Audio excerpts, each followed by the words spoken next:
Ladies and gentlemen, welcome back to the State of Wrestling Address. Now, originally, we recorded this on Wednesday, and we thought, very quiet news week, nothing going on. So, and then literally about 3 hours after the next day, when I had woken up, WWE decided, it's been a bit boring, might as well blow up the wrestling landscape. And I'm like, thanks, guys. So we're going to re-record it. Unfortunately, Carl Wilkinson, Tanvir Verdi, and all the usual suspects are not available. So we've managed to draft in at an incredibly late hour some gimp from ACW called Adam West, who apparently has decided now's a good time to turn up for work. Thank you very much. Pleasure to be here, ladies and gentlemen. It's always enjoyable, and I look forward to offering my viewpoint. Oh, I'm glad it is for you. So let's start with, well, we'll try and do it in chronological order. Did you see any of Wrestle Kingdom, sir? I haven't, sadly. I am out of date. I've caught up on some of the few bits of what happened, but I got very excited about some of the surprises, but I haven't watched it live yet. Sadly. Well, the main talking point, other than obviously a fantastic contest between Kenny Omega and Will Ospreay, is, from a storyline perspective, the debut of Sasha Banks, now known as Mercedes Moné, or with Monet. the most incredible hair I think I have ever seen. Oh yeah, she looks the bomb. Now, for anyone who hasn't seen it, she interrupted basically the match finished, the women's title match, which was a huge deal, first singles match for over 20 years in the Tokyo Dome. That I believe was between Tam Nakano and Kyrie. Apologies for any mispronunciations. Good match, 5 minutes long, unfortunately, which is very amusing when you consider that the pay-per-view, including the pre-show, was over 6 hours. So the fact that the one women's match got 5 minutes, not a great look, if you ask me. But of course, at the end of this match, Kyrie retained, and we then got the debut and entrance of Mercedes Moné, looking incredible, as to be said, who then proceeded to botch her finisher and cut an atrocious WWE-esque promo in front of a Japanese audience who did not see her as a heel at all and just politely applauded her while she stood over Kyrie's prone body with the New Japan Pro Wrestling Women's Championship, and then announced that she will be defending it at a forthcoming show that will not be even remotely as big as Wrestle Kingdom. So essentially what they did is basically plumb for the debut at Wrestle Kingdom to try and essentially garner more views, which is fine. That's business. I get that. But she did say in a press conference afterwards as well that this was the first stop in a world tour. So we're not expecting her to be spending too much time in Japan. There is also a very strong rumor that she might be in AEW very soon. That's what people want, at least. They want her to be the surprise tag partner with Saraya, which frankly would be, if you're Tony Khan, you would be fucking stupid not to. You'd be absolutely ridiculous not to. Yeah, and coming... Yeah, you wait. Announcing her mystery opponent. Out comes Nyla Rose. So, or God forbid, somebody that nobody's ever heard of at all. They announced Soraya's tag team partner. Isn't it? Was it Tony Storm? Wasn't it Tony Storm? Yeah, but there's definitely shenanigans going on there. I think because there was a lot. Might be a swerve. Yeah. From the very few bits of attention that managed to pay. I do apologize, everyone. I'm a little bit out of touch this week. It really doesn't seem that way. There's a lot of winking during interviews, and let's be fair, if there's winking going on with the subtlety of wrestling, something is definitely up. Yeah, if you've got enough antidepressants to sit for a 3-hour Tony Khan post crack on. Oh, come on there. Fucking if you've watched a 5-hour pay-per-view, you're not sitting there watching 3 hours of wrestlers talking shoot about their matches. Like that's just not happening. To be fair, I don't think anyone really. No, they're supposed to be for the media. The problem is that they then become accessible to the public. And then, of course, we get left with all these stupid talking points like CM Punk or Hangman Page or, I don't know. The one that really stood out to me was after, I believe, All Out, which opened with Jungle Boy versus Thingy, didn't it? Dino Douche. That started, the pay-per-view was about 4.5 hours long. And then halfway through this 3-hour press conference, Jungle Boy sat down to do his sort of, his media obligations and was still covered in the same blood and sweat from the match. And I thought, in the last 5 hours, have you not even attempted to have a shower? You sweaty little baboon. Well, I think also the other thing is to quote some very famous people, kayfabe may be dead, but you don't need to fuck it. Really, someone might want to tell half the AEW roster about that. Then. Not to But, mention, not to mention our good boy Flop Dollar on SmackDown. I'm not sure what happened there. So you might not have seen it, but if you go on YouTube and type in Top Dollar, you will see the astonishing botch from a couple of weeks ago on SmackDown where he attempted to do a tope on Hilo and caught the ropes and landed square on the apron and just basically terrible botch. And they've made it into a storyline now where everyone backstage was bullying. Yeah. See, like people are like, he just hates AEW. No, WWE can be fucking shit too. Well done, Top Dollar. My personal highlight from this whole thing was when they had a little bit of a backstage ruckus. Basically, the gimmick is Top Dollar doesn't like Ricochet taking the piss out of him, so he shoves him, and that leads to a match the following week. By the way, Top Dollar released a diss track on Ricochet, which is as horrible as you would expect it to be. But the only highlight from this was Wade Barrett on commentary, who said that he read on the internet somewhere, which he clearly didn't. He made it up on the spot, that they were now going to be renamed Hit Rope, which I thought was very amusing. So Wade Barrett doing a great job, it has to be said, as I have to say, man, I wish he'd given up wrestling way before. He's so good on commentary. He's I love him. almost too good now. He's Absolutely he's in that position with Pat McAfee where it's like you can't move him because he's just too good at what he does now. So if you did bring him back to wrestling, unless Pat McAfee's coming back, it's a no for me. Keep him on commentary. He's brilliant. But yeah, so there was obviously that, and then Mercedes Moné. What do you think should be the trajectory for Sasha Banks, now known as Mercedes, going forward? Do you think she should stay in New Japan, come to AEW full time, just keep touring, do all these different? I think the best for her. I mean, she's clashed up against creatives so many times in WWE. I don't think she's ever gonna find herself in a place where it's so strictly controlled. NXT was great for her. Absolutely. She was an absolute standout there. I think AEW makes sense for her because she doesn't have to give up her other obligations. But yeah, tour. Like she's been locked down and limited for a long time. She's someone who's obviously very confident in what she does, very confident and very outspoken. I think if we don't see her around the world, it's a waste. And now, not only is she now popular for wrestling, she's popular for being in friggin' Star Wars. There's not a lot of wrestlers who can say that. Take advantage. Go around the world while you can. Absolute future's bright for her. Incredible wrestler, incredible opportunities going forward.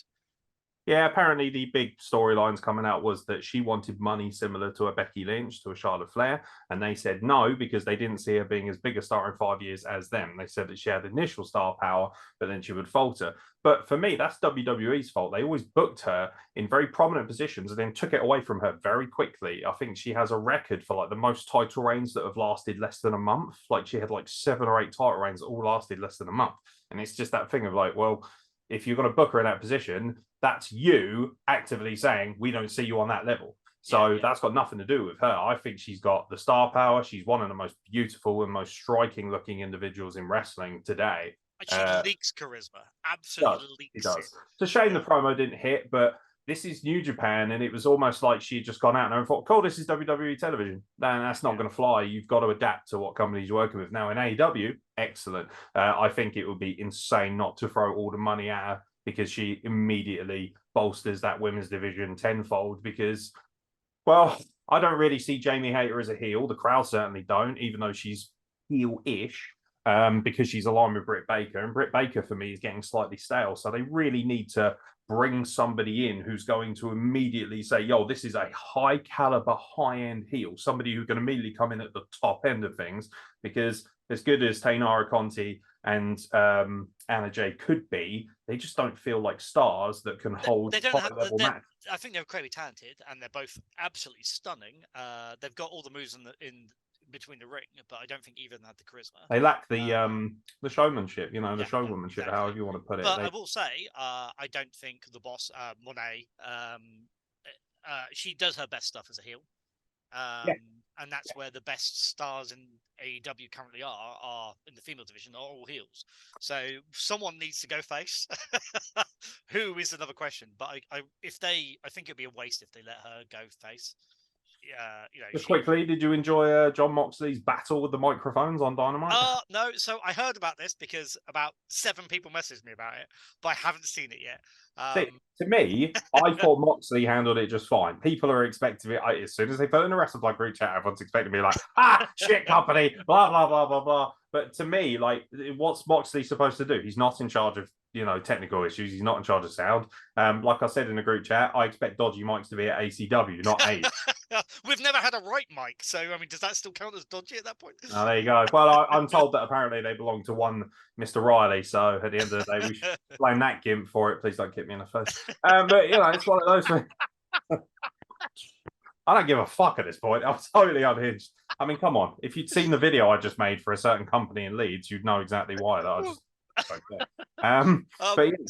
I think I will say every company has technical issues, and what you just said then makes perfect sense. It's how you deal with it. I remember when Sheamus came back, and they had the same thing, and it wasn't Sheamus's mic fucking up. It was actually how Reigns dealt with it. That was really cool. And it really shows the caliber of wrestlers when they can recover from it. But I haven't seen that yet. But that's my one of the biggest issues, I think, is that these wrestlers are so typecast and they're so scripted now that they just kind of freeze. Like, oh shit, I was expecting something to happen at point A and point B, and when it doesn't, John Moxley proved himself to be an incredible asset. I thought he was very funny. He just looks around at the camera and goes, for fuck's sake. Very funny. Like, I just thought he was just like, motherfucker, like, you're paying me $1 million, but you can't get this mic to work? Fuck you guys. Let's be fair, if AEW, TNT, and WWE can't actually get microphones, they're doing something wrong. I think they can afford it. I just don't think it's a big deal. It's what it is fuel for all the tribalists and the angry people to just be like, "Ha! Told you AEW was shit." That's not why AEW has problems. Like, that's happened once in a bit. Now, if this happens regularly while MJF is talking, I'll have a massive problem because he is gold, pure gold. I mean, it's the same. And I agree. Like, if you end up cutting off somebody in the middle of a ridiculous promo, that is a major issue. Credit to the Seattle crowd as well, who relentlessly chanted, "We can't hear you," until they fixed it. To be fair, the Seattle crowd is one of the best wrestling crowds. Like, I'll tell you what, when I'm over in America, one of the places I go to New York semi-regularly because I've got family over there, but I'd much rather watch a Seattle show for wrestling. Like, they are fucking feral. I love it. Same as Chicago. Chicago there are as well. Places where it's a different gravy. Philadelphia is another one as well. Places where there's just a bit of ferocity and a bit of edge that you just don't get in, I don't know, Buckfuck, Tennessee. I'm going to Hicksville, New York is my next place I'm going to. Is that a legitimate place? I honestly didn't think it was, but not only is that must be where Jay Miller lives. Funnily enough, it's where Creator Pro gym is, which is where MGF graduated from. So I'm hoping to pop in next week, actually. Better clean up those bumps, pal. I'll be watching. They have to sign up for 3 months, I think. America has a very different system to us. They don't really have many pay-as-you-go wrestling schools because it's not financially as viable for them. It's understandable. It seems to work. I mean, can't complain with Creative, bro. If you've created MJF, you've done pretty well. Yeah, and Smart Mark Sterling as well. Yeah, that Very one. Different levels. Little column A, little column B. So the other big news, there are 2 big stories coming out from WWE specifically. First off is the fact that Money in the Bank will arrive in London, United Kingdom. The O2 Arena itself will play host to WWE Money in the Bank on July the 1st, which is a Saturday, which is obviously a massive deal. They often use, obviously, the same arena for Raw and SmackDown tapings, although they've been a little bit scarce since the pandemic and all that. So this is quite a big deal. But coming off the heels of an incredibly successful Clash at the Castle, this is great news for us. Unfortunately, what it does mean is there's also going to be an astonishing amount of difficulty getting tickets. That's going to be the big issue, I think. And also they're expensive. Now, they did release pre-packages. $360 to $400 would find you an upper tier seat of very average capability. Now, it should be said as well, O2 Arena, much smaller than the Principality Stadium in Cardiff. So even if you're in the upper tier, I've sat in the upper tier many times for Raw and SmackDown there, and you still get a great view. So for anyone who's thinking, not sure if I want enough to just get a ticket. You'll be happy wherever you sit. I can promise you. To share something that you shared with us as well, is that it's a ladders match primarily. Yeah. You want to be higher, you don't want to be lower. Yeah. And I think that's a really fair shout. Being on like the 5th or 6th row, you will actually alienate your ability to see the real set pieces of that show, which is going to be the women's and the men's Money in the Bank ladder matches. You're going to be going predominantly for that. Hopefully, they'll bring over a big main event as well. Have Roman Reigns maybe defend the title, just kind of add that extra bit of luster. I mean, they always will, right? We're going to get something. You've got to. It will sell out, no question. Good news, isn't it? Like, I think the only negative I can say about it all is honestly, you could have done the poster better in about 10 minutes work. But apart from that, really good. Yeah. Also, pound notes clashing with dollar notes was fine. It was terrible. It being in London as well instead of Wales makes a big difference. It's well centralized-ish. It's very easy to get to. Yeah, you're going to see, and also accommodation, transport links, the lot. Let's hope they're not on strike that weekend. Don't. All of a sudden, the car seems like a wise choice. Yeah, very much so. But no, I think it's going to be really exciting to see him coming over. We've had AEW saying they hopefully coming back over to the UK as well. Yeah, they have announced that they will be touring the UK, I believe, at some point. Well, they're hoping to be over at some point this year. I believe initially they were going to have Fight for the Fallen over here, and then the pandemic hit 2 months before they were kind of scheduled to announce it, which is a real shame because people would have loved to have seen that as well. I have no doubt, despite the fact it's sometimes not my cup of tea, it has to be said.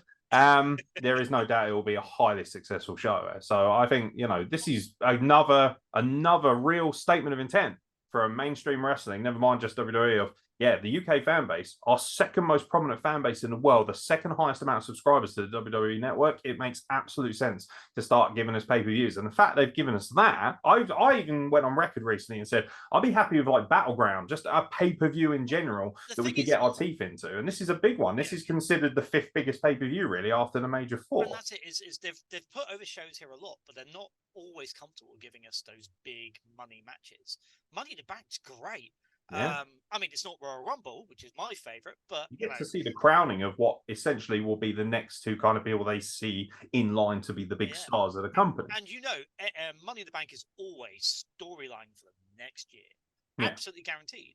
To actually see a storyline crowned, and with the biggest wrestling stable in the world, it's a huge deal. So I'm very incredibly excited. I love my AEW, but I will be definitely looking at tickets. I think a wrestling fan in general wants to be a part of any history. For me, totally. me, Ebenezer, Aaron Cruz, and Cameron Anderson went to Clash at the Castle. We just bought me and Ebenezer, especially bought the dirty cheap seats right in the top corner. Not the greatest view in the world, but to be a part of an atmosphere like that, to be part of 63,000 people, the first stadium event here since SummerSlam '92. Yeah. You can't miss out on that. It was worth it just to listen to an entire stadium singing Edge's entrance theme. Those moments, seeing Gunter come out and having poor old Ludwig Kaiser with a classic British troll behind him going wanger, and stuff like that's funny. And you know what? If AEW announced a tour over here, I absolutely get tickets to go and see that. Who doesn't? I'll also say the other thing that really impressed me with Clash of the Castle is the fact that WWE started building relationships with local promotions. Yes. And seeing them having Triple H turn up at local frigging promotions in Wales, stuff like that we've never expected. And sure, maybe now I might be being a bit overly enthusiastic, but is there a chance that we might see some of them turning up at some local promotions in London in the week beforehand or week after? Well, I announced Wrestle Plug Pro, and then the very first thing I thought when I saw this was, can I potentially run a show on this weekend or around it? Yeah, because Friday and Sunday, Progress are going to run a show. TNT will. The thing is, what people forget is it's great for the infrastructure of independent wrestling because all these fans are going to converge on London over the weekend, just like it. For instance, in Cardiff, Progress sold out in record time. TNT sold out in record time. There are a number of different smaller promotions running all around Cardiff. You'd be crazy not to find room in that schedule and run a show. You just be mad. I imagine there is a frantic scrambling right now amongst all of these independent promotions to try and rent a hall of some sort. Exactly, but also every time we see these, isn't part of an independent promotion myself. Whenever we see them come over and do a major show in the UK, all we see in indies is a massive uptake in interest, a massive uptake in ticket sales wherever you are in the UK. It is so healthy for us. So yeah, no, super hyped, super happy. Couldn't be better. Yeah, should be a very, very big year to be a British wrestling fan, even if it's bigger than mainstream. And you get WWE and AEW coming over in the same year. You're going to see other companies coming over, European companies, other American companies. You know, we'll see the benefit, the knock on. It's going to be massive. Potential of ACW shot on that weekend? I think one of us might be trying to travel up to London. Yeah, the entire ACW roster will probably be in the upper tier. Yep. Well, that's okay. I might take a couple of the good boys down to the lower tier, but we'll see how it goes. Couple of the good boys. Are you their father? If you're very good, I might let you stand in the lower tier. Daddy. That's close enough, right? Yeah, that's disturbing in its own right, to be honest. So here's something disturbing for you. Vince McMahon has officially reinstated himself to the WWE Board of Directors, pal. Now, obviously, there's two ways of looking at this. I know which angle you'll be going for because I saw your comment in the rest of the group. So, obviously, news first broke yesterday that former WWE CEO Vince McMahon intended to return to the company. The first step of the move has now been made official. An SEC filing signed by McMahon and dated January the 5th, 2023, shows the board members Joellen Lyons Dillon, Jeffrey R. Speed, and Alan M. Wexler have been removed and replaced by George Barrios, Michelle Wilson, and McMahon himself. Barrios and Wilson were both former co-presidents on the WWE board that were forced out of the company in early 2020, starting up their own investment firm about a year later. How sad for them. Considering the circumstances, it seems likely that both will serve as staunch allies to McMahon as he attempts to become chairman of the board once again. Now, there is rumours along the dirt sheets and that he has come out and said, I will not be interrupting the creative and I will have no say in that. Triple H and Stephanie will still control creative and things of that nature. You believe that they are finally primed and ready for a sale, don't you? Yeah, so I think he'd be frigging stupid because the popularity, like, someone who's not a massive WWE fan, you don't say. Triple H taking back over has swung me around so much. Since he's taken over, the quality of the story writing, the politics seems to be much lower. I'm sure there's still everything happening backstage, but like it's made me start watching again regularly, and I didn't think I'd go back to that. And I'm not the only one. Like, let's be fair, that's happened globally. So I think I think Triple H's time to shine the sun. So I think that looking at this from a business point of view, I don't think it has anything to do with him taking it back over. I think what it has to do is the fact that as a businessman, ultimately, if he's on the board, that firstly adds value to investors, adds value to those who buy it. Because let's think about this, right? People who are buying wrestling companies don't give a crap about the product. All they care about is the names, the money, and the sponsors. And Vince McMahon is a name, he is money, and he gets the sponsors. Having him on the board makes really good business sense. That is what will make, I reckon you'll see the value of the company go up if you look at various web pages and stuff like that. You can track it. I guarantee, I'd be shocked if it doesn't. And we've heard these rumors for ages now that WWE was being sold. And all this makes me think is it is being sold. It's being sold to somebody big. I'm not sure who. Like Disney? Is it you? Tony Khan. Everything else. I think that one's unlikely. Oh my god, can you imagine merging? He's got the money. I'll say that much. Yeah. But, well, Daddy's got the money. Daddy's got the money. I think it's out of Tony's pockets, but Daddy has the money. Yeah. But somebody big has to be wanting to buy it, and it has to be somebody with production links, realistically. So yeah. So it could be Ted Turner, the revenge of Ted Turner. Yeah. So, but yeah, no. I think this really makes me convinced that it's a sale, and we've got a sale the next year. Because I think that the public loss, because bringing them back in is going to stop people watching shows. Public interest is going to dip, but I think investor interest is going to spike. You don't think that with his allegations and things like that, that him potentially, because apparently he might be on SmackDown tonight. We're filming this right now about half an hour before SmackDown starts. So do you not think that might affect stock prices in the sense of, hey, here's a guy with numerous very, very serious allegations against him. The fact that he's coming out on TV, does that not affect the bottom line slightly? I wish it did. Shows how awful we are as people, doesn't it? Yeah, It's yeah. probably it'll probably get a ratings boost. I reckon They're on it'll get super. ratings because people will log on to see what you're saying. They're averaging, like last week's SmackDown, admittedly had John Cena on it in the main event, so that was always going to help. But it had 2.6 million, viewership. Like, whereas Rampage had 450,000. Cool. I mean, admittedly, Rampage airs after SmackDown, I think, so it's later, so it's never going to have that level of numbers anyway. We admit that's, but the fact that it has apparently just repeated, like Rampage is really in trouble. It's something I wanted to ask you about. Do you think that Rampage needs a serious revamp in the eyes of wrestling fans, as the ratings continuously have dropped? They were averaging around 700,000 to 800,000, so they've essentially almost half their audience over that time. I think the problem they've got is, like, for me, the reason why I moved over to AEW was because NXT basically got buried underneath the WWE weight, right? I kind of lost my interest. NXT was drawing me back, and then we see AEW come up, and it's basically NXT, but it's your main event. We're not your shit cousin. Triple H coming back, and the interest that he's had, and also, I mean, you see it, like, we lost William Regal from AEW, man. Like, William Regal is a fucking god. So yeah, I understand where a lot of people have gone back to WWE. And I think where AEW started concentrating too much on bulking out their roster, we're not seeing these storylines. We've mentioned it a few times before, but that was the thing that mattered to me, was we had these great storylines with these great wrestlers who won't get the chance to shine. AEW should never have bulked their roster as wide as it's gone, because like, thankfully we still got some friggin' amazing ones. Like I still think MJF is top 3 in the world right now. Yeah, I'd argue he's number 1. Absolutely incredible. That's coming from me. I just think that I've never seen. Do you know what? In the last year, I've not seen MJF do anything where I'm like, he's lights out every single time. Even when the stuff around him doesn't hold up as well. Like, I didn't like the Firm faction. I thought there's a lot of jobbers and random guys here I don't care about. I feel like Stokely Hathaway got crushed under the weight of that too much as well. He has the potential to be the biggest manager in wrestling. I've never seen Stokely look as bad as he has recently, actually. But yeah. Yeah, I mean, he called Daniel Bryan a raggedy bitch on Dynamite a couple of weeks ago. That's probably the highlight of what he's done so far.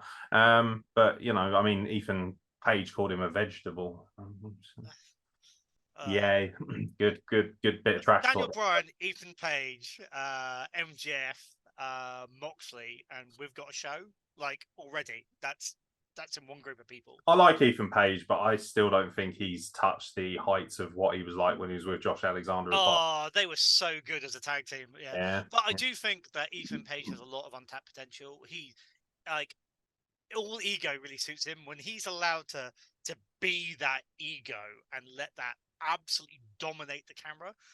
Absolutely incredible. How do you feel about the somewhat demise so far, at least storyline wise, of FTR? They've pretty much dropped all their belts now. They dropped the AAA tag titles. It's not like dropped the IWGP tag titles at Wrestle Kingdom as well. So, and I think they dropped the Ring of Honor tag titles to the Briscoes. So essentially, they're beltless now after having 3 belts, which, from an image standpoint, does look weaker.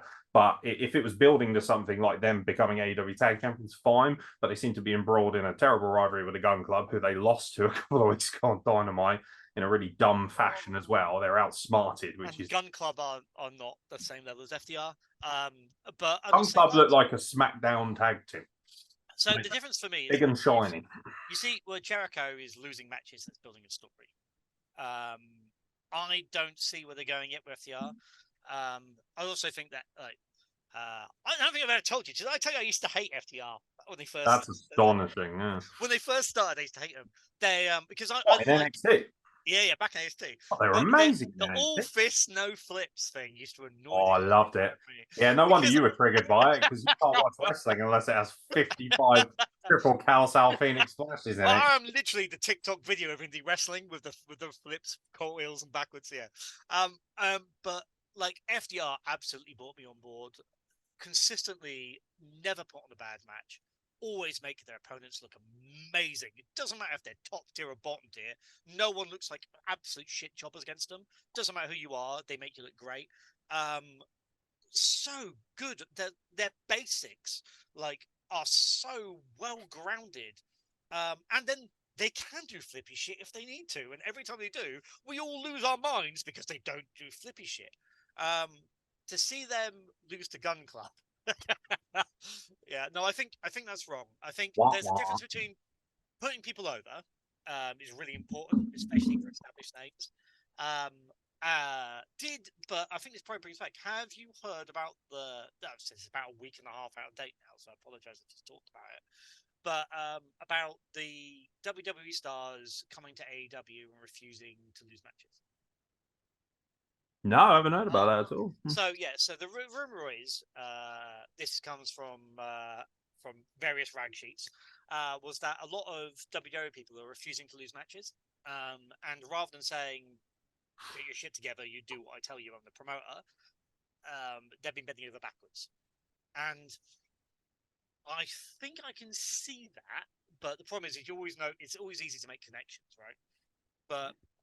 But this is the thing: is ultimately when you're wrestling, you should be wrestling for the storyline. Does this include John Moxley and guys like that? Because from what I can tell, he's done a pretty good job. I think last year Moxley's worked friggin' hard. Because I would argue it must be guys who, with all due respect, aren't big a deal anyway. Well, that's the thing. I don't think because I think Jericho has put over more than his fair share.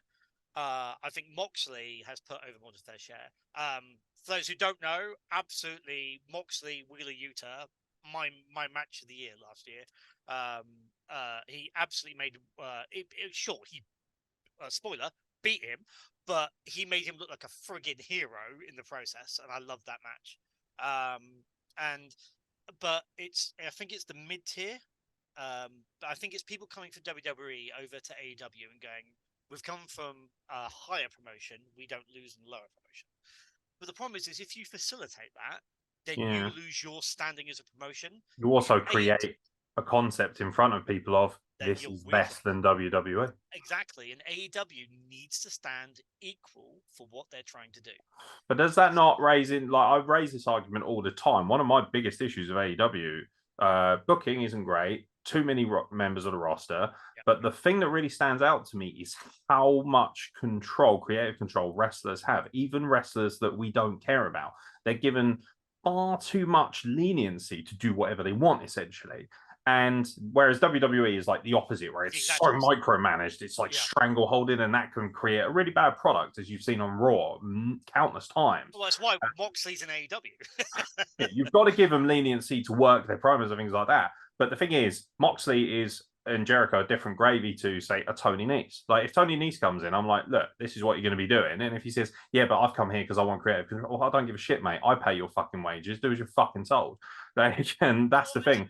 What I can tell of Tony Khan is he'll pretty much just bend over for anyone at this point and say, yeah, sure. That's the thing. So I think when AEW started, the impression I got was that we'll tell you if you're winning or losing your match. How you guys tell your story is up to you. And I think that's a good place to be, somewhere in the middle. We're not gonna tell you that Nix, we want you to do a flippy match against a 7.5 stone wrestler, and then have them power. Was Marco Stunt back? Is he? I'll wrestle that little bit. But what we're going to do is go right, sure, Nix, you're against a small wrestler. He's going over. You guys work out how that's going to work, right? And I think that works really well.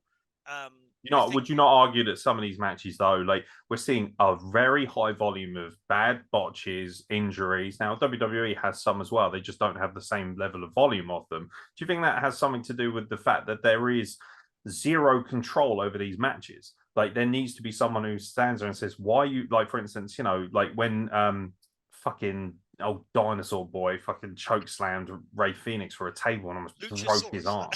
yeah. Gimpasaurus. It's that thing of, okay, why did you need to do that spot on Dynamite, no less? At some point, somebody needs to say, whoa. So, for instance, we reviewed Dynamite a couple of weeks ago.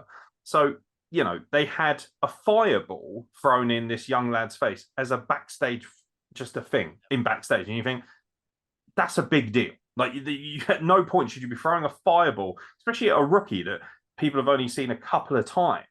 The fact that you throw a fireball in his face and then about half an hour later had a guy chokeslammed into a dumpster as well, you're like, it's just too much. Like, for me, I'm sitting there thinking, could you not have just done one of those things and then save the rest for other weeks? Like, you're spunking all these big spots and they're backstage. They're not prominent. Most of these were not in front of an audience. For me, at some point, a professional, when you got guys like, if I'm Dean Malenko, for instance, I'm like, what the fuck do you think you're doing? You are not throwing a fireball in somebody's face. Like, first of all, it loses that. So now, if I see a fireball used in the main event, for instance, I'm like, well, I saw some poor kid get one in the face a few weeks ago backstage, so why do I care as much? Yeah. So, I mean, I think we go back to Mick Foley from a long time ago, his first autobiography. He said, it doesn't matter what your finisher is, it's about how it's sold. If your finisher is an armbar, then everyone else doesn't do an armbar. But when you do an armbar, you sell it like he's ripped your arm off, pulled out the socket, and is beating you with it. And that I totally agree with. I think there's a bit of a frat mentality in AEW at the moment, where it's like, yeah, let's do it! And that's it's so cool. Let's flip around. And I fucking love I wonder it. who's Sometimes. guilty of that. But I mean, but again, like we go back to like the Lucha Bros, like they've had some like ridiculous stuff. I mean, like they're not human, to be fair. The Lucha Bros are some kind of transcendent force participating in human flesh. But I do feel like you are right that sometimes they go over. Like watching, how many times I've seen Ray Phoenix come out in a solos match which meant nothing and do absolutely terrifying moves and come away scot-free. But the problem is every time you do that, you're rolling the die. And if that stops you from doing a main event, which has happened, again, keeping with Lucha Bros as an example, which has happened where Lucha Bros have hurt themselves and not been able to do a AAA match, or hurt themselves at a AAA match and not been able to do an AEW match, then you're affecting the product. And that's where producers, that's where actual managers and things like that are important. But it's a balancing act. At the same time thing, the thing that makes AEW different is that it's fresh, is that they have this creative control, but it shouldn't be untamed, right? Anarchy, fuck you, Fresh Katie, is not a good thing. You've got plenty to say about you on this podcast. I don't know if I'm excited or terrified to see what they've said about me. There's quite a few cheap shots in there, I'll tell you that much. My lord. And some rich ones too. One of the biggest problems with me. So the problem is you're always going to have that level of subjectivity. So for me, I don't mind seeing crazy stuff, but if for instance, I watch Dynamite. If I see Ray Phoenix have a 20-minute barn burner flipping all over the place, I then don't care if the Young Bucks come out and do the same stuff because I'm like, well, I've just seen that, and in my opinion, Ray Phoenix does it better. So I want to see you do something different. I want to see your characters. I want to see, like, for instance, if FTR come out and they're like, yeah, we're going to do exactly what the Lucha Brothers just did. I'm like, why? Because that's not you. I don't want to see that. The only time that ever works if you're doing it purposely, part of the storyline, to take the piss out of another wrestling group. And I agree. Like, at the end of the day, you see it on the indie scenes, right? People backstage say, oh, I'm not going to do this. Well? Sorry? Are you not over-conditioning a crowd as well? Because ultimately, if you do this every single week, eventually you're going to be like, seen that, do something even more crazy. And then, of course, bad shit happens. It is one of the things you hear negative about AEW is that we have a lot of super kicks, as an example, right? And there is a lot of super kicks. But then again, the other thing is that it kind of becomes a signature of a style, but it stops becoming the impact. So, but the problem, I think, that especially traditionalists would argue, like Jim Cornette, for instance, who people would no doubt, I get related to a lot, and that's fine. Like, for me, if I want to, but this is an argument I made on the podcast last week. So I love all kinds of wrestling, and I can watch any kind of wrestling. However, when I watch AEW and WWE, I'm watching an episodic TV series. Yeah. So I need to be entertained. I cannot just have 5 athletic contests, because otherwise, why would I not just go and watch Rumble or Progress or something like that once a month and go, yeah, that's my fill, because that's all the great wrestling. There's nothing wrong with having a great wrestling, but the problem is there's only 4 or 5 guys in AEW where I think, I must watch this guy. Oh, he's on TV. I've got to watch that. Oh, Brian Danielson's wrestling. Got to watch that. Oh, FTR on. Got to watch that. MJF's cutting a promo. Can't miss that. Oh, Serpentico's wrestling. Wah, wah. Like, I don't care. Like, I do not give a shit. And people can say, oh, it's great. Everybody gets an opportunity. No. Like, for me, this is a fucking business, and there's a reason that you have hierarchies, and that's because some people are better than others. No one is ever going to pay money to see Luther's big fat ass rolling around when they can pay money to see MJF talk for 20 minutes. MJF can go out there, and how many times has he gone out there and had a promo war, CM Punk or John Moxley, William Regal, and these are all like 15, 20-minute segments, and they all piss over the majority of the wrestling.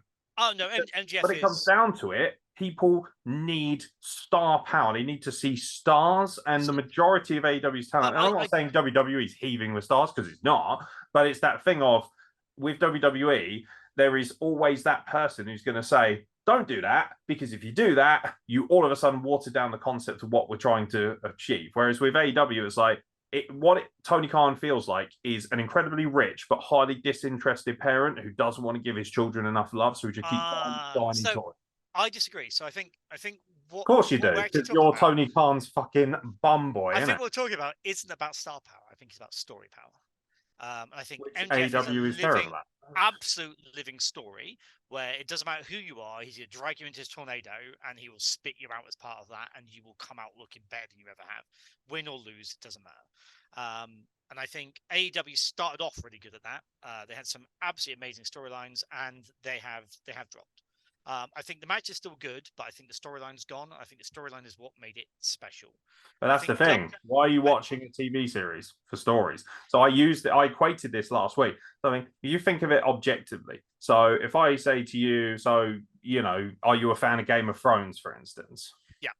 So if you watch Game of Thrones, and first of all, you only see the main characters once in a blue moon because there's too many bloody characters. First of all, you're not going to be nearly intrigued in that character. Second of all, it's that thing of, okay, so we have this is an episode. The idea is this is TV where you don't just watch it once. If I'm watching this as a solo wrestling show, AEW Dynamite always delivers to a fairly decent level because I think, okay, cool, 5 matches, they're all fun. They don't have bad wrestlers, yep. No, well, they do. Again, the Pentagon and Luther, mate. Don't tell me those are good wrestlers. I don't think the Pentagon is terrible. I can't argue with Luther. Luther is fat Stephen Carter. Luther's terrible. 110%. Honestly, I think Luther is the only reason he's on the roster is because he's Jericho's mate. Let's be fair. Yeah, and that's why it is affectionately called All Friends Wrestling. Like, for instance, are you going to pay money to see Brandon Cutler? Depends on how much money. I'll give him a $5. That's all he's worth. I mean, to be fair, I'd play D&D with him. I mean, yeah, but that in itself is a big problem with wrestling. Virgin alert! So, it's that thing of, okay, that's great. Now, in the real world, for us people to go outside and enjoy Ox, don't want to play Dungeons. Hey, I do all of the above. See, for me, I don't want wrestling to be relatable, and it's a bit of it's a very controversial opinion. Yeah. Because, so for me, for instance, The Rock, right? Nobody's The Rock.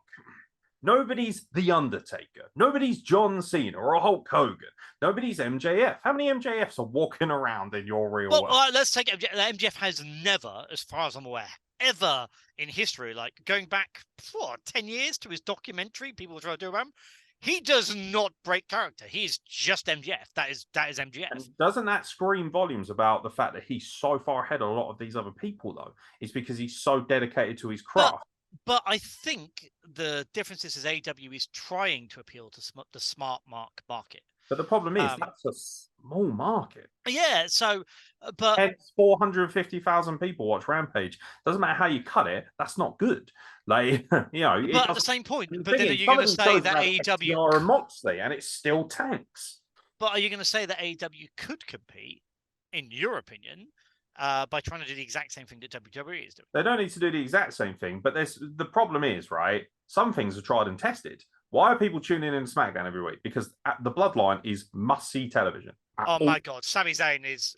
I mean, I'd just tune in for Sami Zayn. For me, MJF is the only wrestler who could hold a candle to Sami Zayn's palpable charisma. Oh my God, Sami Zayn versus MGF in the War of the Words. I'd love to see that. That would. I'd come in my pants. Right now, for me, when I watch WWE and AEW, one of the biggest problems is there aren't enough stars in AEW to lure me in to watch it regularly. I think there is enough stars, but I don't think they're not getting enough showtime to demonstrate it. But then they're not stars until they are. That's the thing. And that's not their fault. That's AEW's booking's problem. Yeah. And I do agree. I think MJF and Bryan Danielson and John Moxley, these guys have to be on the television every week. I'm sorry, but they do. Like, when's the last time you watched an episode of WCW Nitro or WF Raw? They didn't have Austin or Hulk Hogan on it. It's crazy. Like, Austin's in the building. Yeah, I'll tell you what, Austin's good, but what we're going to do is we're going to have Funaki wrestle Taka Michinoku in a 20-minute time limit draw. Because that's what people want to see, right? They want to see everyone. No, we want to see the stars. You need to have your stars, and it's about balancing stars versus other stuff going on in the background. And I do think that AEW has lost that. You can't make everyone a big star. Yeah. And the thing is, AEW for me doesn't even. I think you can, but not at the same time. But not if you've got 2 hours of genuine television that people tune into every week. There is no way to make 80 guys on your roster all look like MJF. That's not happening, even if they have the potential. So what you have to do is you have to say to guys, until you can find something that truly makes you stand out, you're not getting the same TV time as MJF. You're just not. Yeah, and I think that's fair. Like, at the grand scale of things, you need to, at the end of the day, regardless of how much we love it, it's still a fucking business. And you still need to bring in people. You still need to bring in money. And we know who makes it and who doesn't. And sure, so there's a lot of people who you don't know if they're going to. Like, let's be fair. Like, the first time Jungle Boy came out, I don't think a lot of people thought he was going to be money. No, he still isn't. I disagree. Come on, Jungle Boy now. Come on, he got chokeslammed into a bin. Yeah, he did. But the thing is that he is a. When was the last time he won an extremely prominent match? How many titles has he held? I think he's only held the tag titles. That's it, isn't it? But the thing is, he's still pulling views. He was. Well, then why isn't he put in a more prominent position then? Because that's exactly the point I'm making. Like, in my opinion, like if I'm running AEW, Jungle Boy is right at the top of my card because he has such palpable babyface charisma. He's one of the, and by the way, one of the only baby faces that I truly believe is a good guy. There's not a lot of baby faces. There's way too much of this. I'm a cool bad guy. There's a lot, a lot of tweeners, right? That's so boring. Like, I'm not saying that to Mox's face, though, to be fair. But again, I use this analogy with, so for me, I want wrestling to be looked at as the same way as people look at the Marvel franchises or DC or the highly popular Game of Thrones, Walking Dead, whatever it might be. But you're a Punisher fan, right? You must be a Punisher fan. Yeah, Punisher is actually my favorite TV series of Marvel's history. I think it's incredible. Oh, I absolutely loved it. And the scene with the glass, but yeah. Well, first of all, because it was adult content, not a bunch of gimps in spandex. Like, it was an actual guy where I thought, this guy's gonna fuck shit up, pal. And that's good money for me. But so if you watch Avengers, right, you pay money to go and see the Avengers film. And they're like, here's Iron Man, here's Captain America. What big stars. And then all of a sudden, Gimpatron 5000 comes out and it's like, he's on the same level as Captain America. You're going to be like, fuck off. Nobody cares about that one compared to these guys. There's nothing wrong with him being there, but to actually say to people, he's as big a star. No, he isn't. People pay money to see Spider-Man. People pay money to see Iron Man. People do not pay money to see Man with Gun from Black Panther that nobody knows. But on the same lines, I think Jessica Jones and Punisher were great. And one of the big things they did there is they told a story. They didn't focus on them being superheroes. They focused on the story. And same with Daredevil, that TV series. Daredevil season 1 was so. But therein for me lies the problem. They don't do that with the lesser wrestlers. And the thing is, what frustrates me is they did. They started off doing that, and they've stepped away from it. So the argument I was given, so many more people now. The argument I'm always given is, but you don't watch Dark and Dark Elevation. So we've made a point over the last few weeks to watch Dark, right? Now, I'm so sorry. And it is just 10 completely pointless matches where predominantly indie guys or indie girls job to the mainstream people. And not even the high-end ones. Very rarely will you see Kenny Omega or Bryan Danielson or those guys now on it, because ultimately nobody gives a shit.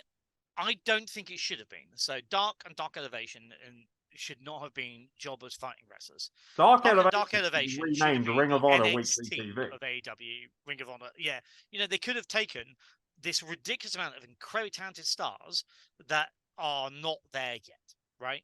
They have so much potential, and they could have had them and build up their own things. Like, for example, Thrash Katie and I said, maybe a year and a half ago, 2 years ago, that they needed to do what they do and then kind of like separate something else and then have that. And you need to have lower card, mid card, top card. There is a big difference between top card and mid card, and there's a big difference in mid card and bottom card. But when I made that argument a moment ago, you seemed somewhat offensive towards that in the sense of no, I think, but I think for me, for instance, MJF shouldn't be wrestling Lee Moriarty. He just shouldn't. Well, I agree, because if he wrestles Lee Moriarty, we know if you book Bobby Lashley versus Akira Tozawa, what do you expect? Well, that's the thing. Fucking good raping is what you essentially expect. Exactly. You know what's going to do it. And I think the problem is we've got the stage where you see a lot of this stuff now where it's not story based. So I think a good trashing of a character or a good surprise upset makes perfect sense of the story. Is a one-off for no apparent reason. Like, if I see a card, I'm scrolling down, and I see MJF versus Serpentico, right? I know who's going to win that match. Why am I now? Like, I can't get invested in that match, right? So unless there's something special happening around that, I'm not getting excited. I was saying this about modern TV. There's a lot of prequels at the moment, and they always put the main character in danger. And you're like, why? Like, I know this character is alive because I've seen the movie this is based on, so you're not going to kill him or maim him because then he wouldn't be in the main movie. So I'm utterly uninvested in this. And that's kind of what they're doing. And I think that's a fault, actually, of a lot of wrestling companies, indie, major, everything. If you put a major name against a shit name, expect them to win. Like, the crowd really struggle to get behind that because they already know the answer. And sure, you can give them hope, and that's if they're amazing. This is why I think Jungle Boy, they've done a terrible job with him because he doesn't have a single prominent win against a star. Oh, and the thing is he's been so good as an underdog, and I think he's one of those underdogs. But the underdog has to win eventually. But he has exactly. We've had 3 years of essentially him being like, "Oh, we could," but he never does. And now if he does overcome eventually, cool. But how long do you have to wait for that? Exactly. Yeah. I can't wait 5 years for you to then be like, yes, for 5 years we've had him being the plucky underdog. Now he's gonna win the TNT championship, and I'm like, great, but you've buried it into me for so long now that this is an incredibly talented young man who just can't get it done. So when he eventually does, it has to mean something. And if you take too long, what happens is, especially in this day and age where people are very much of the opinion of, I want it now, give it to me now. They're very short-minded, they're very fickle, very short attention span. They're going to say, oh, we don't care because we've already moved on. We've already and I do feel like love MJF, so we don't care about him as much. They tried to do the belts don't matter, and I don't think belts matter. I think belts exclamation marks. But I think they tried to do belts don't matter with. But Darby Allin's still shit then, yeah. To be fair, I think Darby Allin's amazing, but he's gonna kill himself.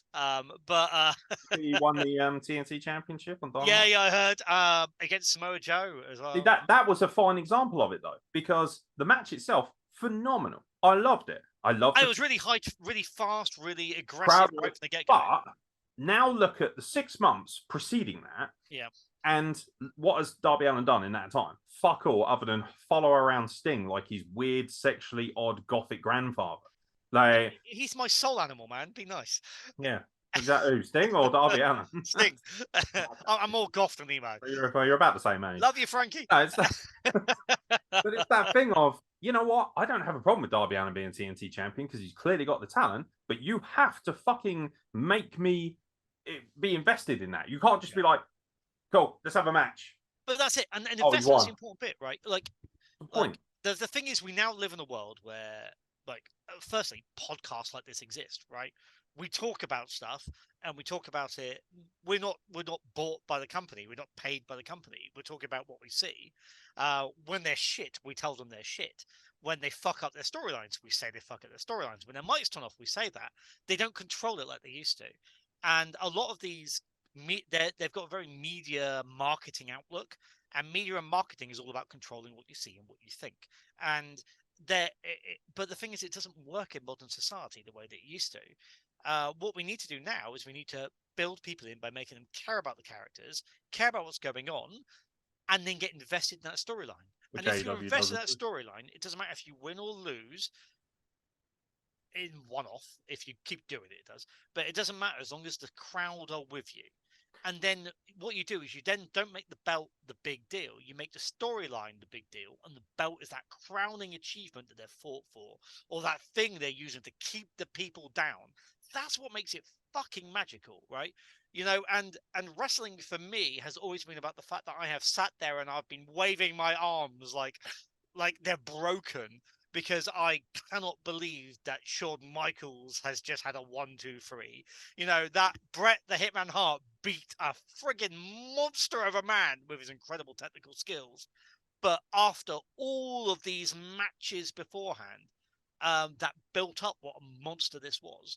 And I think some of the things that we're forgetting, both WWE, AEW, Power, the lot, is it's about story, it's about emotion, and that is what gets everyone. And everything else doesn't really matter if the crowd are behind you, if the crowd and there's not enough of it in AEW for me to invest in. Well, and again, that's the problem, is AEW is currently trying to spread this wide, and that doesn't work. Like, I don't care if Lee Moriarty has a banger with Jon Moxley. Nothing wrong with Lee Moriarty. Incredible talent. I've been in locker rooms with him. I've seen him at wrestling shows over here a number of times. I love his, he's very much about black culture and emphasizing that black culture is very important in our society.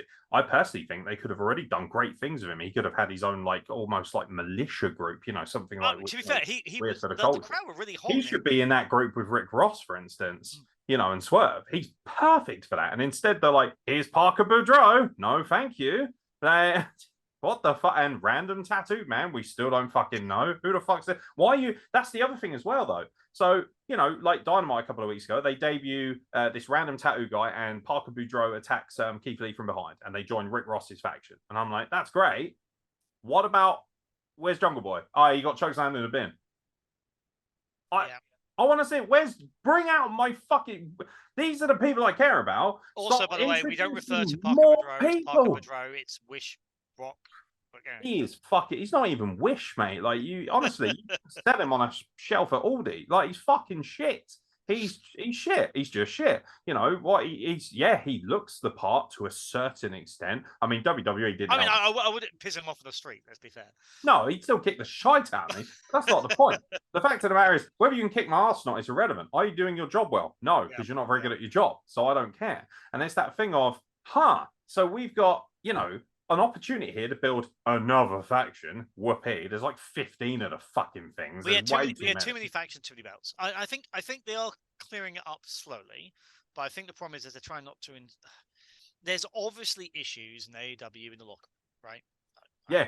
Well, yeah, because there's no room to breathe in it. That's why. So apart from Pat, but they've obviously got some diplomatic issues as well, and I think they're trying to be kind about stuff. So, like I said to you last time I was on, I love Malachi Black. Unashamedly, I love Malachi Black. I really like everyone else he's working with. I think they're doing a great job, and I was really worried they weren't going to get any time. I think there are better people that could be with him than Brody King and Buddy Matthews. I do. I really like Buddy Matthews, actually. I was about to say, Buddy Matthews, I think. I thought he was untapped when he was in WWE, and I'm really glad. Well, one of his biggest problems, he's just not that great at talking. He's not comfortable in that role, and that's a shame, because if he was, he could then make a big leap for me, and all of a sudden he feels like a really credible TNT champion pushing towards the main event level, and instead he just feels like a lackey. Yeah, I mean, to be fair, they are all lackeys, but I like the fact that they've got. I mean, obviously, there's similarities to be made with the Wyatt family and the whole Spooky, but it works, man. Like Spooky sells. But again, they're not on TV every week, and it's that thing of like This faction is like, I'm sorry, but anyone who argues with me that they'd rather see the Dark Order than Malachi Black and the House of Black is an idiot. I will watch Malachi Black over fucking Cokehead Reynolds and whatever and John Silver for fucking hours. I actually think Reynolds and Silver are much better. I personally think Silver and Reynolds should just be away from the Dark Order and should just be a tag team. Yeah, like, I agree. I think the problem is they can't really get rid of Dark Order. What happened to Private Party? I don't know. What the fuck happened there? The House Hardy, that was shit. Yeah. The Dark Order, for the most part, other than the comedic value of John Silver and Anna Jay, was shit. But the thing about the Dark Order was that, like, Dark Order was building up and building up and building up to be Brody.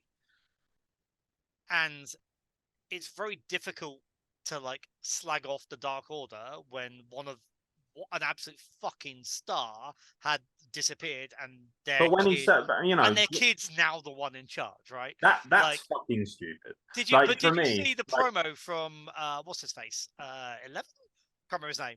That in itself is a problem. Whatever his name is, the muscly blonde guy who no one cared about. Narrow it down, fucking hell. These are all. The other thing as well is with the Dark Order. So you have the potential of hilarity and good wrestling and all that, and then what you do is you water down the premise by putting them all in masks. Yeah. And say right now, all of a sudden they're just faceless gimps. Oh, okay. So I don't care about them then. I still care about John Silver because he's a maniac and he's coming out and I see his facial expressions, which, by the way, are incredibly important unless you wrestle in Mexico. The description, Poison Dwarf, suits him so well. What's fucking Preston Vance's Dark Order? 10! Sorry, Preston Vance is 10. One of the things, there was an interview with Preston Vance where they're like, why is it that you wanted to leave? Why is it that you've betrayed the Dark Order? And he said, how many other stables do you know that are led by an 8-year-old? And I was like, see, that's when you cross over the real life and wrestling and it works. That's something like, you can say what you want about WWE, and they do a lot of stupid things. I can't remember the last time an 8-year-old was in charge of wrestlers. And things like that seriously turn me off. Because I switch again, Game of Thrones. We use that example again. So here comes the beautiful Dragon Empress, played by Emilia Clarke, whatever her name might be. And then all of a sudden, imagine if a toddler just comes out and goes, "Oh, wait, don't do that." You'd be like, what the fuck is this shit? I mean, I feel like you're talking about her and Jeffrey at this point. I mean, I'm not a big fan of Game of Thrones because I don't really enjoy 60 minutes of televised rape as much as a lot of people tend to do. Khal Drogo's a fan. Yeah. No, don't get me wrong. Hot as balls. He can rape me if he likes. But that's entirely beyond the premise. Like, I'm straight, and that's something for me, not for the audience. That's exactly where until AEW says to me, right, this bunch of jobbers here, all 50 of them who we just randomly collected because we don't want to say no to anybody, they can fuck off to whatever god-awful YouTube channel we have, and we are going to use these 20 high-quality, world-class talents, and they'll be supplemented by who we think are the best of the rest. Brilliant. I reckon it could easily be better than WWE. And until I agree. I think AEW needs to focus on the best that it has, and I do honestly think it has some of the best talent in the world. I think Dark needs to be its own. But they also have Luchasaurus. How can you dislike Luchasaurus, man? Again, it's that thing of now Luchasaurus with Jungle Boy. Why did they not have their own cartoon series? Because that's money. Like, absolutely incredible. And I love the music. I loved him sitting on his shoulders. And I thought, this is fun. And this is entertaining. And I love it. So and Luchasaurus and Lucha Underground. He should have taken his mask off the moment he turned heel. Oh, no. See, like, I first came across Luchasaurus and Lucha Underground. What was his name? Vajira? Something like that. And, like, I seeing big guys do some of the stuff Luchasaurus does is always exciting. The disadvantage is you cannot do promos. But he's not the only one as well. So the disadvantage comes from, now, if Luchasaurus is the only big guy who does that, awesome, drawing point. Yeah. However, you've got Brian Cage, you've got Lance Archer. Oh, Brian Cage, the vacuum of charisma that is. Like, it's this thing of... Hey, the Wolverine may not have charisma, but he has muscles. Tell you what, if he had for instance, why is Stokely Hathaway not Brian Cage's manager, for instance? Oh, yeah. All of a sudden, I'm like, Yeah. And they all need well, I'm not sure. Lance Archer actually is very good. Lance Archer doesn't need a manager, and the fact he was with Jake Roberts for me, who is one of the best speakers in history. Like Jake Roberts should have been put with the gimps who can't talk at all, who have no fucking. If you imagine you putting Jake Roberts should be in the Jake Roberts with Brian Cage, money. I think that would absolutely imagine Jake Roberts coming into the Dark Order locker room. No more shenanigans, no more bullshit. I'll run this fucking thing, and turns into a really menacing dark. All of a sudden, you're like, "Oh, hello, I'm interested in that." As opposed to, let's do some coke on being the elite because we're friends with everyone. Like, fuck off. Like, there's way too much of this. Like you say, the frat boy humor is it's frat. Yeah, way too much of that. And that might work more for an American audience, but for a nationalized or a world audience, so to speak, I'm like, it's not a culture that we really have over here as much anyway. We don't have the jocks and the. And also, you can't expect people to follow 2 shows plus a YouTube channel plus YouTube channels of those that they like. Like, you add too much content, and too much content involves people burning out. And I say this as someone who watches most of this content, right? It does burn you out. I can't keep up to date with all of it. Like, also, it doesn't help that the commentators are essentially children. Excalibur is a great indie play-by-play. I think he's exposed on national television. He's not nearly as good. Like, I think Ian Riccaboni infinitely better than on Dark. Excalibur and Taz are hilarious. I don't. And I like that, but that's the problem right there. It's on Dark, because Dark is essentially. Dark is basically an indie show with more production value. So what it is, oh, cool. I'll listen to Excalibur and Taz and find them. I actually think Taz is the best person on commentary. I do. And I'm surprised by that. Because I think Tony Schiavone is a big steaming pile of placenta. Absolutely garbage. Wow. As far as I can tell, Jim Ross has been killed because I haven't heard him. Jim Ross has had health issues. I think they moved into Rampage as well. And that was a bad move. Because all of a sudden it was like, let's move him to the one show that people aren't watching. What? So okay, Ross is a fucking legend. Okay, he is absolutely legend. He's too old though. He's too old. No, I don't think he's too old. He doesn't give a shit about the product. Like, he doesn't like AEW. Though they all take the pit. That's the other thing as well. For instance, I am the play-by-play for Coliseum. Now, if I fucking sit there and say I'm watching a match between, I don't know, Saxon Huxley and Roy Johnson. So, they go out, they have a good match, but at one point, one of them slips off the apron and falls in a bin accidentally in a hardcore match or whatever. Yep. Now, if I say on commentary, didn't get all of that, did you, pal? Like, all of a sudden, people are going to be like, well, I'm not taking this seriously because the guy who's in charge of, telling me taking the piss out of them. And that's something that Schiavone and JR do way too much. Yeah. And also, JR doesn't help himself when Anna Jay comes out and he's like, like some greasy old man. Like, I mean, to be fair, we all would, though. But yeah. Excalibur, why you got a mask? Like, take the fucking mask off. You're a commentator. I do agree-ish. It was a gimmick. But it was his gimmick in front of 500 people in fucking Allegiance Hall in Florida.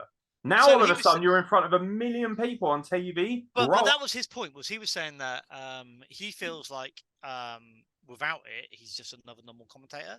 But I feel like ultimately, as a commentator, you're not judged on your appearance, you're judged on your voice. And I think Excalibur has a great voice. I really like Excalibur. I think Excalibur is a great commentator. I don't think he needs the mask. I think he would be better. I can name 5 play-by-plays that are infinitely better than Excalibur. Infinitely better. And that's the big problem there is you are the lead play-by-play for the second biggest wrestling promotion. And also, essentially, you should be at least 1 or 2 in the world. You have to be. And when Ian Riccaboni, for me, dwarfs him. He's so good. The problem is that he's tied into Ring of Honor, so they only bring him into the Ring of Honor stuff, which, by the way, is a big problem because now I don't take Ring of Honor seriously because it's not its own company. It's AEW's feeder program now. But have you heard Ian and Excalibur together? Well, that in itself for me is a big problem because now all of a sudden you're watering down what both men bring to the table. Oh, see, I think they were actually really good together. I thought the bounce off was much because I was worried they were going to clash. But the thing is, if you've got Mauro Ranallo and Jim Ross, for instance, you wouldn't have them next to each other if you have 4 shows. You'd be like, well, we have to have this level of talent on something else. Otherwise, what you do is you stretch it thin. And the problem is what, like, for instance, Big Show as a color commentator, get in the bin. Mark Henry as a color commentator, quite literally, get in the bin. Like these things, it's like I don't care what these people have to say. I don't. And it's that thing of the amount of times they have random guest commentators like Chris Jericho and that. Now, Jericho, when he was doing that stint where he was on commentary, it was really good. I really enjoyed it. But he has so many different things to him that having him randomly rock up on commentary doesn't work. If I'm being honest, it just doesn't. But the other thing about Chris Jericho is that Chris Jericho always comes in. He is a charismatic person, and he brings that level to it.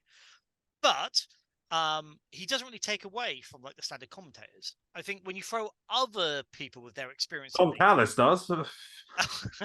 Oh man, I tell you what, Don Callis though, I fucking mark out for Don Callis.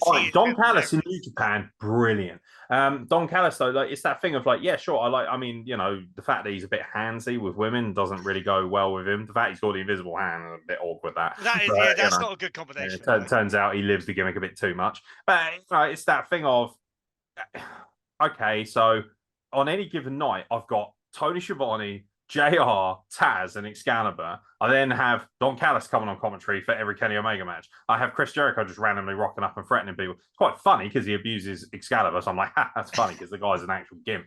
But it's that thing of, for me as well, this is a personal taste. I don't like more than 2 commentators anyway. Like, if you tell me all the great all-time commentary teams, none of them have 3. None of them.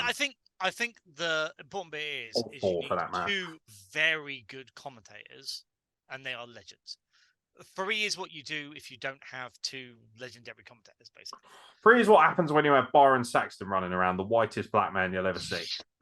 Stuff like that is just, I'm sorry, too soon. It's that thing of like, I don't give a shit what you have to say because your role is to be a mark. And ultimately, if I'm wrong, why is he now a backstage interviewer, not on commentary at all? You know why? Because he's fucking shit at his job. That's why.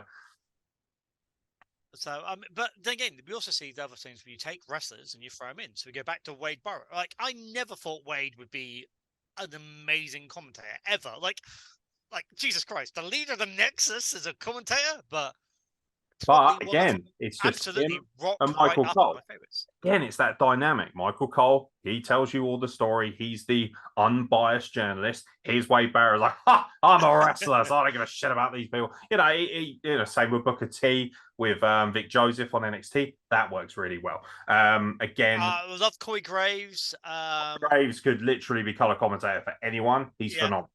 Paul Heyman was amazing every time he's ever picked up a microphone. For my money, the greatest commentary pair of all time is JR and Paul Heyman from 2001. Hard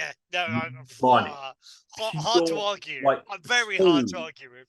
Too good for its own business. Like, to the point where it was like, wow, everyone else sucks dick, in my opinion. Bruno Monsoon and Bobby Heenan is the voice of our youngest generation. And for that, it's beautiful. And it always was magical. And I always loved the, will you stop? But again, that dynamic. Here's Gorilla Monsoon trying to be serious. But that's something I think it's really interesting to discuss as well. It was like, both of us are fans of wrestling for our entire lives, right? And we also have this impact where we've been kind of molded by our history. Like, JR is always going to be the voice of wrestling to me. It doesn't matter.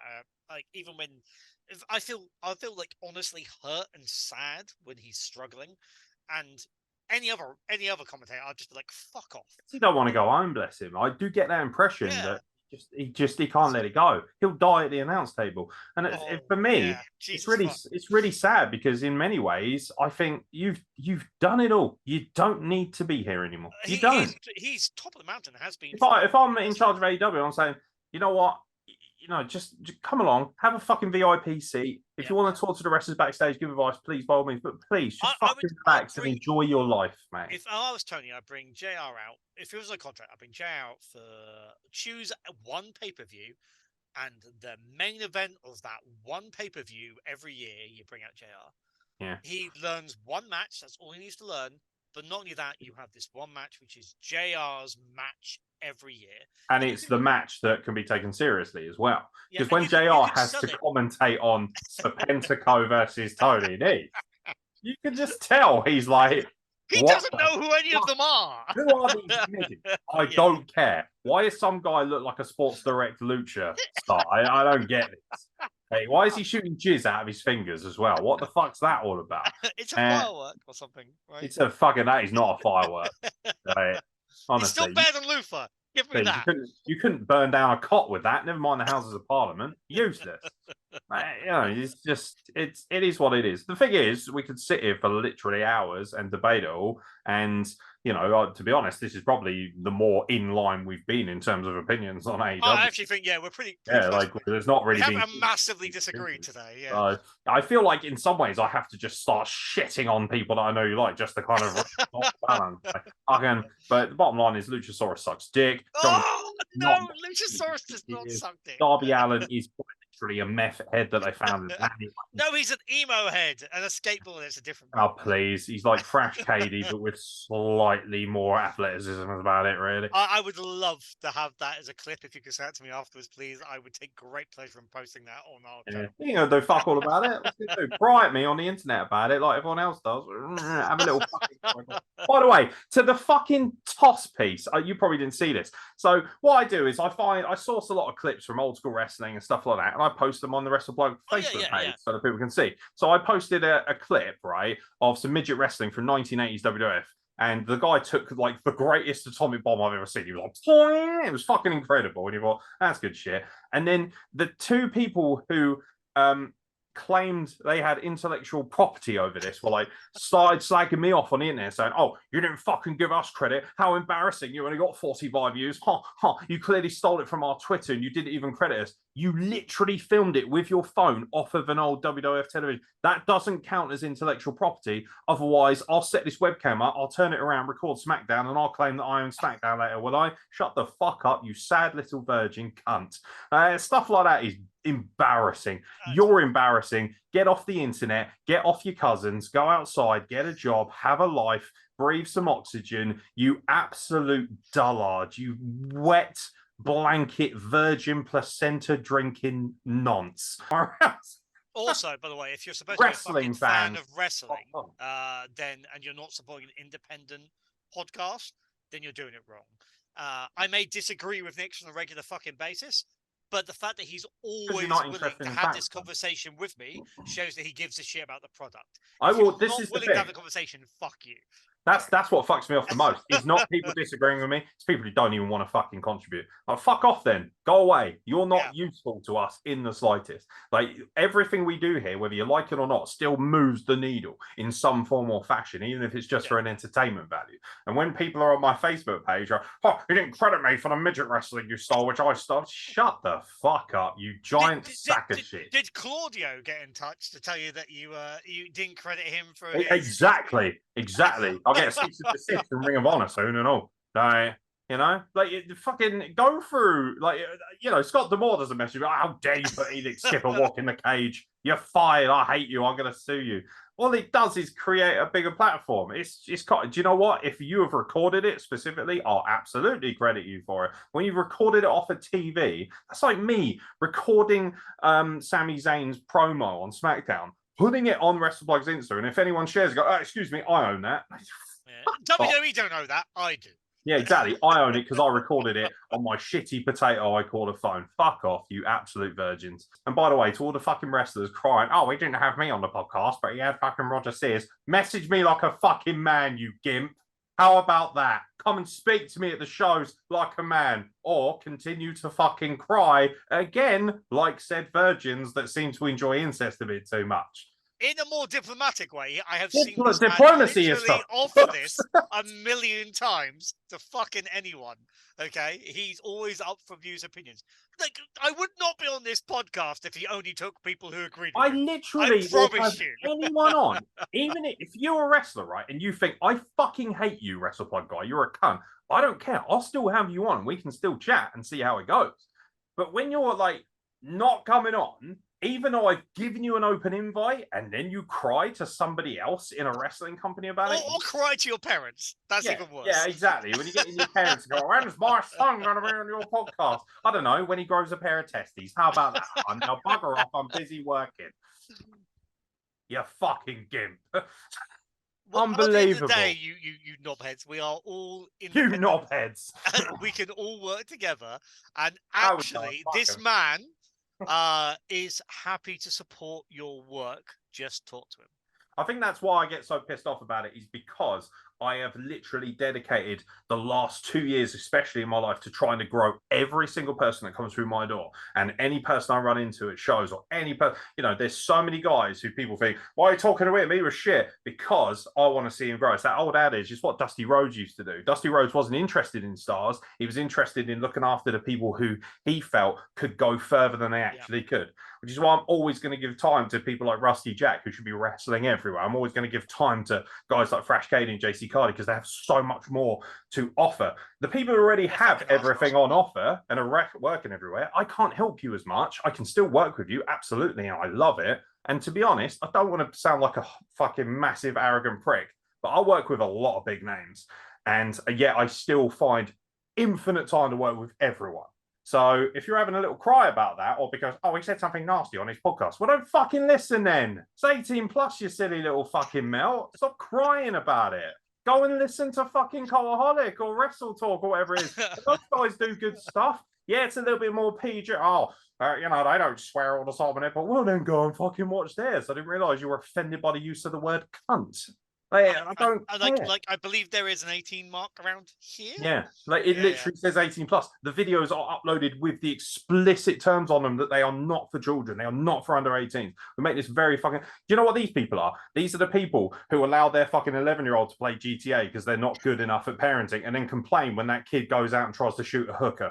Like, you know what? That's not my problem. That's your problem. You know what a key word there is? It's called responsibility. Perhaps take responsibility for your ugly little fucking ducklings you call kids, instead of crying at me about it all the time, because I'm not in charge of you being a parent. You are.